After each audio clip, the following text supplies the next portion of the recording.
Mobile Baalu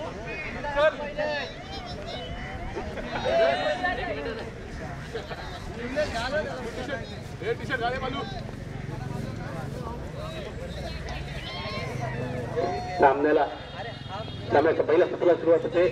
पहिला षटक खेळून येतोय थोडा पहिला चेंडू वेगवान चेंडू आपण पाहतोय. 30 गुण चेंडू पहिल्या चेंडूवरती पहिला चेंडू 1 धाव नक्कीच मिळते. चेंडू जातो डिक्लेअर झोन मध्ये.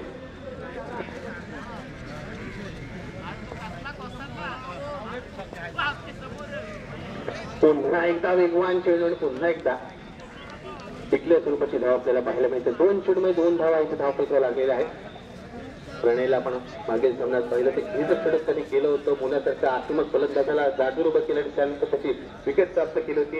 आजच्या दिवशी 3 ते 4 सामन्यात आपल्या पंचाच्या भूमिकेत ज्यांनी चांगलं सहकार्य केलं असे सन्माननीय दिपेशजी कडवे यांचा मी आभार आम्ही प्रकट करतो. उत्तर स्वाईच्या डोक्यात लावलेला फटका आज मात्र आदर्शच्या बॅटमधून क्लासिकल स्ट्रोक मित्र आपल्याला पाहायला मिळत आहेत. ज्या पद्धतीचा खेळ त्याचा आपण पाहतो उजसच्या बाहेरचा चेंडू ज्या पद्धतीने स्ट्राईक केलंय नक्कीच आज त्याच्या आयुष्यातील नक्कीच खूप चांगले खेळ तो खेळतोय असं मी म्हणेन.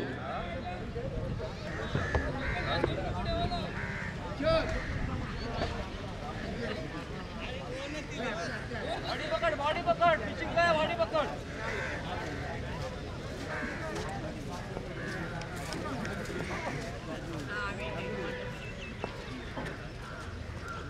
त्यावेळेस मात्र चांगला चेंडू चांगल्या लाईनवर चांगल्या लेंथवर आणि तेवढाच वेगवान चेंडू आपण पाहतोय. इथे मात्र कौतुक करावं लागेल प्रसाद देखील कारण इतका वेगवान चेंडू ज्या पद्धतीचं गॅदर करतो त्यानंतर नक्कीच आपल्या हात झटकताना आपल्या मित्रांनो पाहायला मिळतं. याचाच अर्थ चेंडू किती वेगवान आहे याचा अंदाज आपल्याला येतोय. धावसंख्या पण पाहिली 8 ही धावसंख्या धाव लागलेली आहे. प्रणयचा पुढचा चेंडू राईट मोळी विकेट आदर्शसाठी. इथे मात्र 1 धाव पूर्ण होईल. दुसऱ्या धावचा प्रयत्न केला जाणार का मनीष चेंडू पर्यंत जाण्याचा प्रयत्न करतो. जोपर्यंत चेंडू फील्ड होईल इथे 1 धाव सहजता पूर्ण केली जाते. धावसंख्या होते 9 धावा. 5 चेंडू झालेले आहेत आतापर्यंत. नक्कीच एक गोष्ट लक्षात घ्यावी लागेल की कालच्या दिवशी आजच्या दिवशी बरेचसे गोलंदाज आपण पाहिले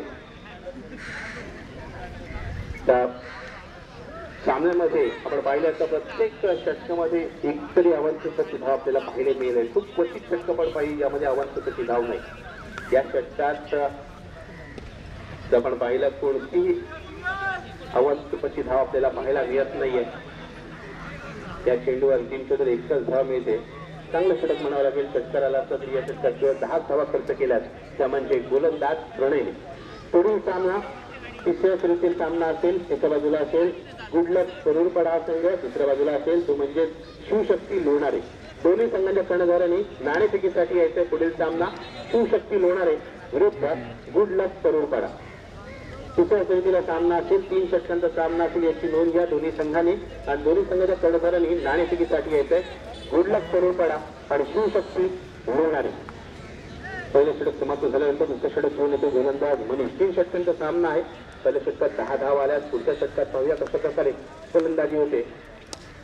यावेळेस 1 धाव नक्कीच इथे मिळेल. धावसंख्या होते 11 धावा.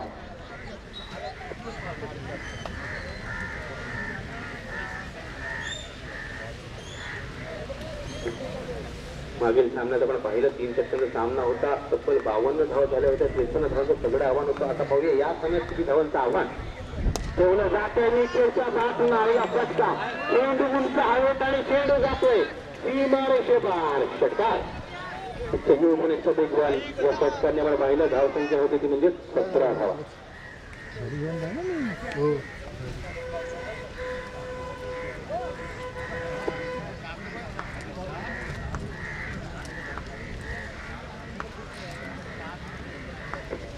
प्रेक्षकांच्या भूमिकेत आपल्या क्षेत्ररक्षकाला पाहायला मिळाला. मोठा त्याहून उत्तुंग आणि त्याहून लांब पल्ल्याचा षटकार पाहायला मिळतोय. हाफ पॉलिश चेंडू आणि अशा प्रकारचे चेंडू जर आपण निखिलला दिले तर प्रत्येक चेंडू आपल्या बाहेरून आणावा लागेल. एक महत्वपूर्ण खेळाडू आहे, अष्टपुरे खेळाडू आहे आणि त्याच्या रेंजमध्ये त्याच्या पालामध्ये आलेला चेंडू तो कशा प्रकारे भिरकावते ते आपल्याला पाहायला मिळत आहे. मनीष सारख्या चांगल्या गोलंदाजाला तिथे टार्गेट केलं जात आहे. त्याला 2 चेंडूची 2 षटका लागवलेत आणि आपले इरादे आपले मनसुबे स्पष्ट केले, जाहीर केलेत ते म्हणजेच निखिलने. इथे मात्र षटकांची मालिका पूर्ण होणार का, 3 षटका सर्व लावले जाणार का हे पाहायचं आहे. कारण मनीष नक्कीच प्रयत्न करेल की पुढचा चेंडू निर्धाव टाकण्याचा किंबहुना षटका लगणा फलंदाज निखिलला बाद करण्याचा. यावेळेस मात्र निखिलचा पासून आलेला एक लाजवाब धमाकेदार हेडचा षटकार. इथे मात्र षटकांची मालिका आपल्याला पाहायला मिळते. आज मनीष मोकलच्या गोलंदाजी होती, आक्रमण केलं जात आहे. निखिल दाखवतोय की गोलंदाज कोणते असेल, संघ कोणते असेल, मी माझ्या नेहमीच्या आकर्षक आणि आक्रमक शैलीतच खेळणार. या षटकांनी धावसंख्या उचलून घेते, धावसंख्या होते 29 धावा. हे षटक अत्यंत मार्गदर्शक होऊ शकतं कारण या षटकातील 4 चेंडूमध्ये तब्बल 3 षटकांशी 19 धावा फटकावल्या गेल्यात. अजून या षटकातील 2 चेंडूचा खेळ बाकी आहे. आता पंचांच्या उलटी करून दिशा बदलून गोलंदाज मनीष गोलंदाजीसाठी येतोय. त्यावेळेस चेंडू डाऊन दिला, एक साईड वाईडचा इशारा येतोय. आव्हान स्वरूपाची धाव मिळते, धावसंख्या होते 30 धावा. या सामन्यासाठी ऑफिशियल अंपायर मुख्यपंचाच्या भूमिकेत निशांतजी कडवे, उपपंचाच्या भूमिकेत आपण पाहतो येथे म्हणजे प्रणीत मात्रे. यावेळेस फटका आडेबाटीला फटका, या चेंडू एक धाव नक्कीच पूर्ण होईल. दुसरा धावायचा प्रयत्न केला मात्र जात नाहीये कारण क्षेत्ररक्षक चेंडू पर्यंत आला आणि पिक देखील चांगली आहे. 41 धावसंख्या 31 झालेली आहे. दुसऱ्या षटकातील येणारा अंतिम चेंडू असेल. पहिल्या षटकात 10 धावा आल्या होत्या, या षटकात आतापर्यंत तब्बल 21 धावा पटकावल्या गेल्यात. महेशचा अंतिम चेंडू पाहूया. त्यावेळेस 1 धाव पूर्ण होते. दुसऱ्या धावेचा इथे प्रयत्न केला जाऊ शकतो कारण क्षेत्ररक्षकांमध्ये थोडीशी आपण पाहिलं तर क्षेत्रशी घसरला आपण पाहिलं, फलंदाज निश्चिती घसरला होता. मात्र तिसऱ्या धावेचा प्रयत्न होत नाही. एकच धाव घेतली, एकच धावने षटकारी सांगतो होते. 2 षटका अखेरीस प्रथम फलंदाजी करताना वागेश्वर वागण संघाची धावसंख्या झाली बिनगडी बाद 32 धावा, 32 runs without loss after 2 overs. आता पाहूया अंतिम षटकात किती धावा दिल्या जात आहेत आणि अंतिम षटकात धावा रोखायच्या आहेत. त्यामुळे आशिरे संघाचा प्रमुख अस्त्र मग फलंदाजी असेल किंवा गोलंदाजी ज्याला ओळखलं जातं असा प्रफुल्ल पाटील पिंट्या अंतिम षटक हाताळण्यासाठी येत आहे.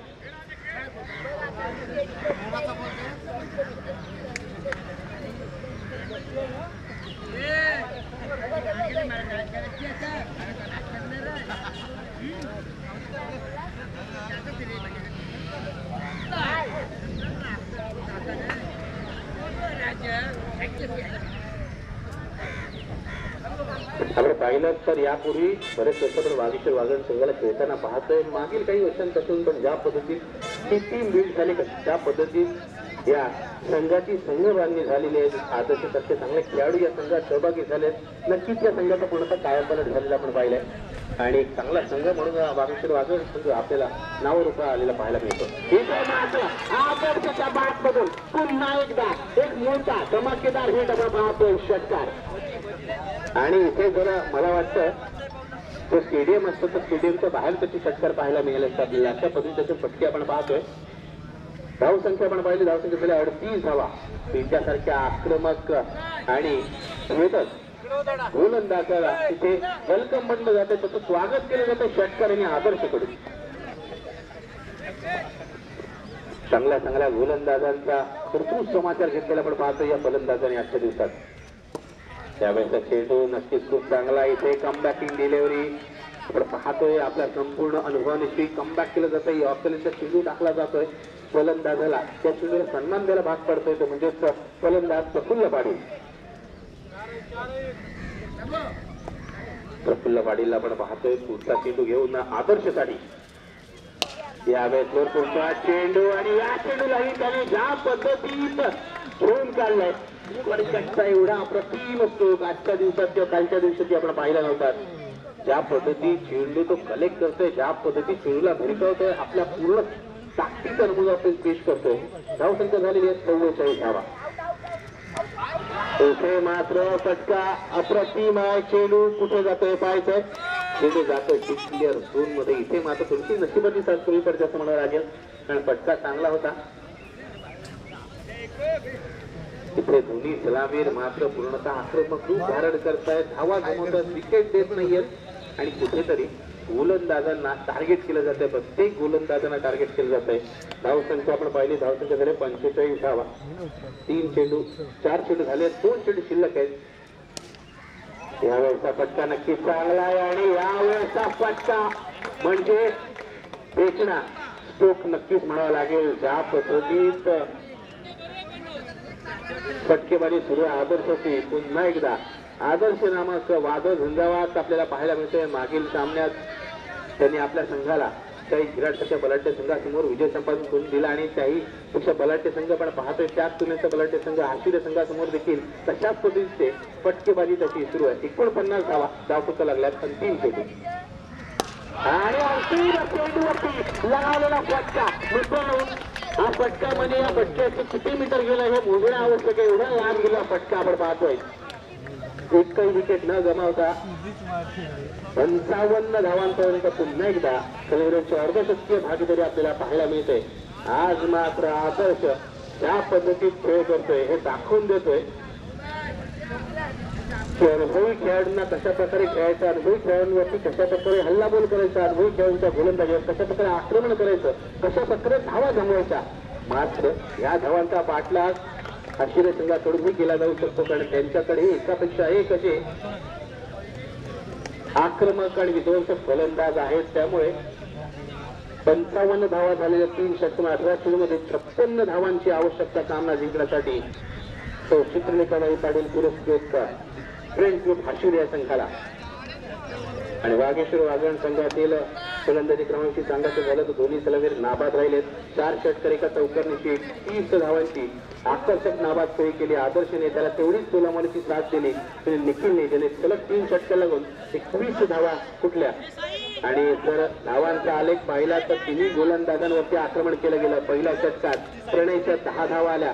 प्रणयचं षटक नक्कीच 25 म्हणता येईल, मात्र त्याच्या पुढील दोन्ही षटक ते अत्यंत महाग महेशच्या षटकात सलग 3 षटकार आले, 22 धावा पटकावल्या गेल्या. तर प्रफुल्लच्या षटकात तब्बल 3 षटकार एका चौकरणीची 23 धावा कुठल्या गेल्या. आणि त्याच बळावरती आपण पाहिलं 55 धावा धावफटका लागल्यात. नाणेफेकीचा कौल केला तर शिवशक्ती लोणारे विरुद्ध गुडलक परुळपाडा या 2 संघांच्या दरम्यान आणि नाणेफेकीचा कौल लागलाय गुडलक परुळपाडा या संघाच्या बाजूने. 3 षटकांचा सामना असेल याची नोंद घ्यायची दोन्ही संघांनी. आणि तो एक महत्वपूर्ण लढत असेल, कारण ती लढत म्हणजे त्या लढतीत जो विजेता संघ ठरेल ती लढत असेल तो बक्षीस पात्र फेरीमध्ये प्रवेश करत दुसरा संघ असेल. कालच्या दिवशी आपण पाहिलं तर जर्मन मिळकतकार संघाने बक्षीस पात्र फेरीमध्ये आपलं स्थान निश्चित केलंय. पाहूया आज जो सामना रंगतोय त्यामध्ये कोणता संघ अव्वल दर्जाचा खेळ करतोय आणि तिसऱ्या फेरीत श्रीराम कमलपाडा संघाबरोबर आपलं स्थान निश्चित करतोय. 56 धावांचं एक भलं मोठं आव्हान ठेवलेलं आहे. आव्हान कठीण आहे, मात्र अशक्य नाहीये. पुन्हा एकदा 30 डॉक्टर प्रकाश पाटील प्रफुल्ल पाटील जोडी आपल्याला पाहायला मिळते कलेवरांच्या भूमिकेत.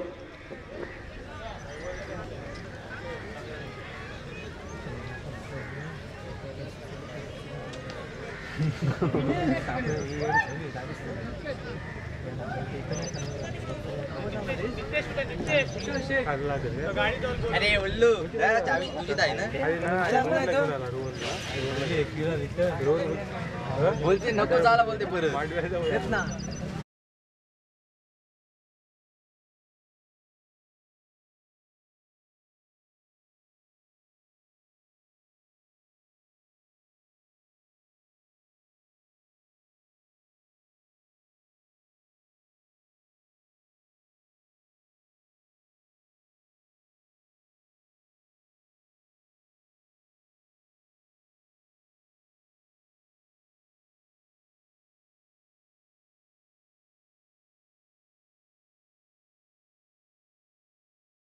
पहिलं षटक घेऊन येतोय आदर्श.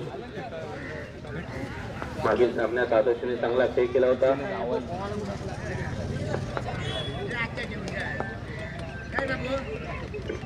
पहिला चेंडू होती प्रसाद आपण पाहतो जोरदार बाहेर काढण्याचा प्रयत्न करतो. 1 धाव इथे मिळते. 1 धावाने धावसंख्येला सुरुवात होते. तो चित्रलेखाताई पाटील पुरस्कृत फ्रेंड्स ग्रुप आशिर या संघासाठी 56 धावांचं आव्हान सगळं आव्हान आहे. यवनाचा पाठलाग करत असेल तर ज्याप्रमाणे पहिल्या इनिंगमध्ये आपण 14 षटकांची आतिषबाजी पाहिली, 25 आतिषबाजी करावी लागेल. तिथे मात्र चांगल्या प्रकारे केलं जाते. दोन्ही फलंदाजांनी एकेरी धावने आपल्या धावांचा खाता उघडलाय. मी नेहमीच म्हणतो की गोलंदाजाला काय हवं असतं, शेतीकडून त्याला अशा प्रकारची साथ आवश्यक असते. मात्र चांगला चेंडू, वेगवान चेंडू आहे.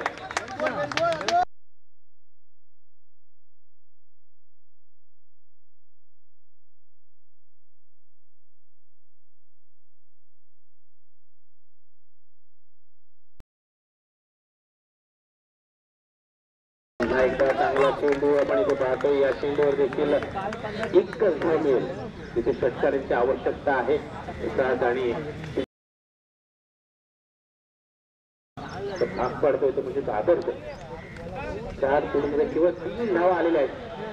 आदर्शाचे गोलंदाजीचं नक्कीच कौतुक केलं जाईल. आज त्याचा अंतपणे तो बराचसा त्याने सिद्ध केलेला आहे. मग फलंदाजी आक्रमक फटकेबाजी केली, गोलंदाजी देखील आपण पाहतोय.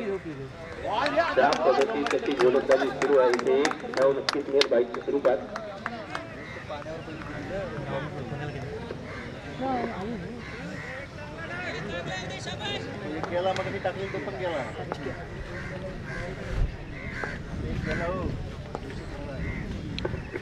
पहिल्या षटकातील येणारा चेंडू मात्र पंत सांगताय चेंडू खूप दुर्व जाणारा वाईडचा इशारा येतो.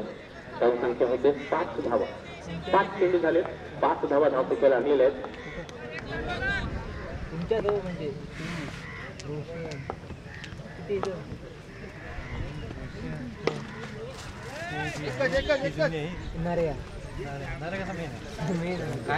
त्याच दरम्यान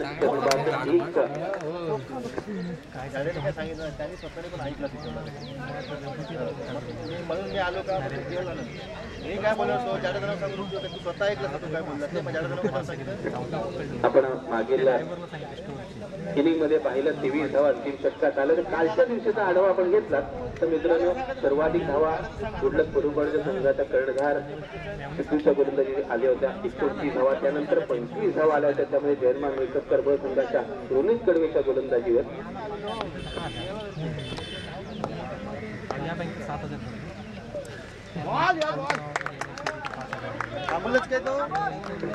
निखिल गोलंदाजीसाठी आलाय. पहिल्या चेंडूवरती 1 धाव मिळते.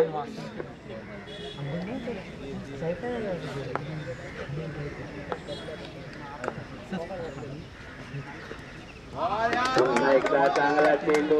आज मात्र वाणीश्वर वादळ संघातील दोन्ही खेळाडू ज्या पद्धतीत फलंदाजी करतायत, गोलंदाजी करतात, खऱ्या अर्थाने हा गोष्ट असं म्हणावं लागेल. गोलंदाजीत धावा देत नाही, फलंदाजीत मोठे फटके लगावत आहेत. इथे मात्र उंच गेलाय चेंडू, खूपच उंच आहे, खेळ होऊ शकतो. ते मात्र 2 क्षेत्ररक्षकांच्या मध्ये चेंडू पडलेला आपण पाहतोय. प्रयत्न नक्कीच निखिलचा चांगला होता, तर खूपच कठीण चान्स म्हणावं लागेल.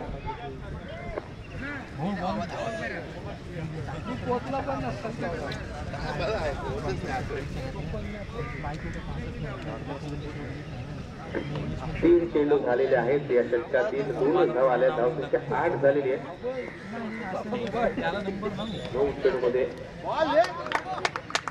या चेंडूवर देखील 1 धाव मिळते. धावसंख्या होते 9 धावा.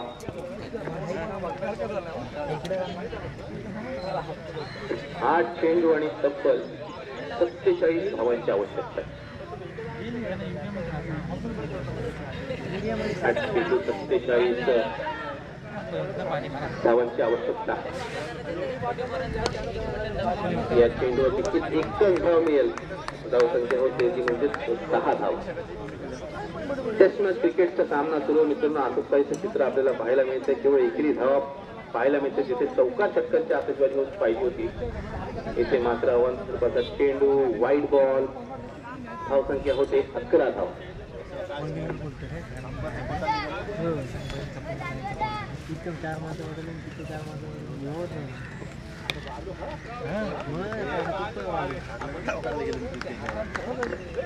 अंतिम चेंडूवरती कोणती धाव येत नाही अशा प्रकारे 2 षटकांच्या अखेरीस धावांचा पाठलाग करताना असं चित्र रेखाताही पडेल.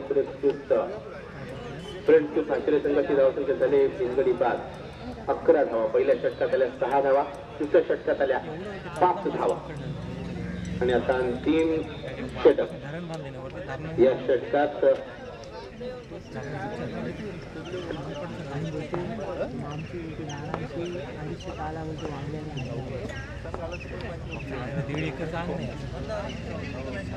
निखिल गोलंदाजीसाठी आलाय. या चेंडूवरती एकच धाव मिळेल. धावसंख्या होते 12 धावा.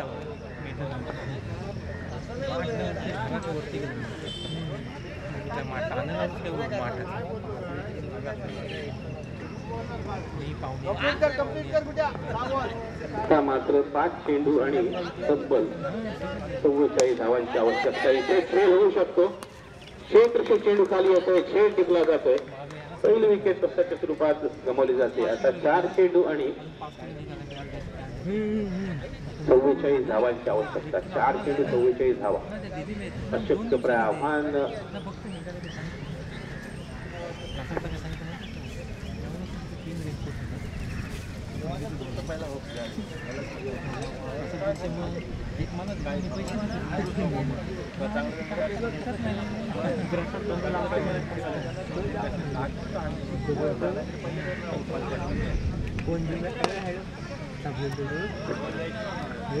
इथे मात्र 4 धावा नक्कीच मिळत आहेत.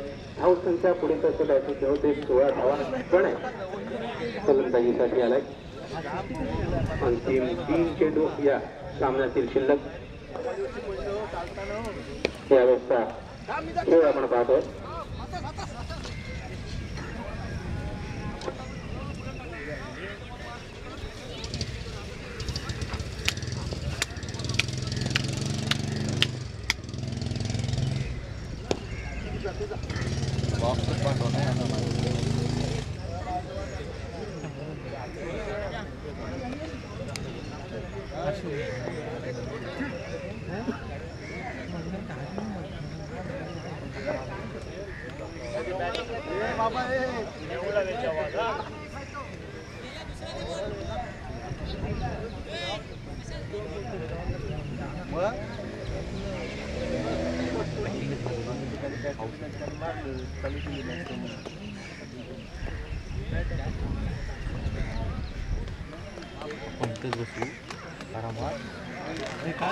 अंतिम चेंडूवरती कोणती धाव येत नाहीये आणि अशा प्रकारे पूर्णतः एकतर्फी झालाय सामना. पण पहिल्याच्या सामन्यात वागेश्वर वागणे संघाने विजय संपादन केलाय आणि तिसऱ्या फेरीत त्यांचा सामना होईल तो म्हणजेच